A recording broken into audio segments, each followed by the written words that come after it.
Telangana times న్యూస్కి స్వాగతం. సికింద్రాబాద్లో జనరల్ పోస్ట్ ఆఫీస్ అనేది ప్యాట్నీ చౌరస్తా వద్ద ఉంది. అయితే ఇక్కడ నాణ్యమైన సేవలు అందుతాయనే ఉద్దేశంతో సుదూర ప్రాంతాల నుండి కూడా పోస్టల్ సేవల కొరకు వినియోగదారులు ఇక్కడికి తరచుగా విచ్చేస్తుంటారు.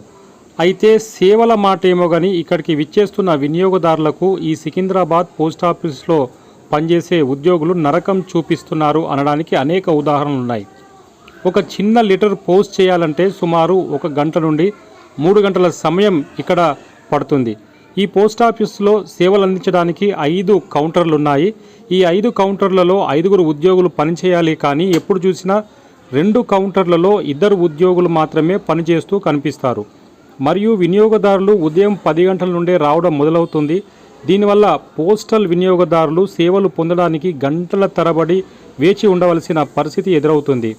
వీరిలో చాలా వరకు పేషెంట్స్, సీనియర్ సిటిజన్లు ఉండడం వలన వీరికి ఇక్కడ ప్రత్యక్ష నరకమే కనిపిస్తుంటుంది.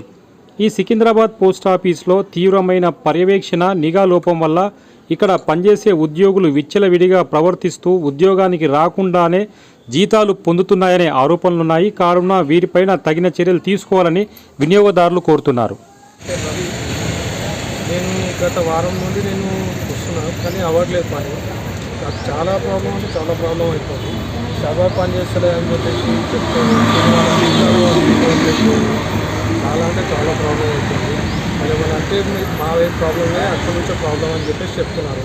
మరి ఎవరికి చెప్పాలా, ఎవరికి చేయాలంటే వాళ్ళ సీనియర్స్తో మాట్లాడితే వాళ్ళ సీనియర్స్ అక్కడ మాత్రం చూస్తారు. తర్వాత ఏమి ప్రాబ్లం క్రియేట్ చేస్తుంది. మళ్ళీ తర్వాత వాళ్ళు ఏమి చాలా అంటే చాలా ఇబ్బంది. మళ్ళీ అక్కడ మా కాల్ చేసి చెప్పని చెప్పేసి మా మేనేజర్ కానీ వాళ్ళు పిల్లల్ని చాలా ఒత్తిడి చేస్తారు. ఎవరికి చెప్పుకోవాలా, ఇట్లా ప్రాబ్లం అవుతుంది. సర్వర్ పని అయినప్పుడు బ్యాంక్ క్లోజ్ చేసుకోవాలా, పోతోకుండా క్లోజ్ చేసుకుంటే మాకు తెలుస్తుంది. వాళ్ళకి ఏం కానీ వాళ్ళే నిర్ణయించాలా, వాళ్ళు చెప్పాలి. పేమెంట్ చెప్పాలి.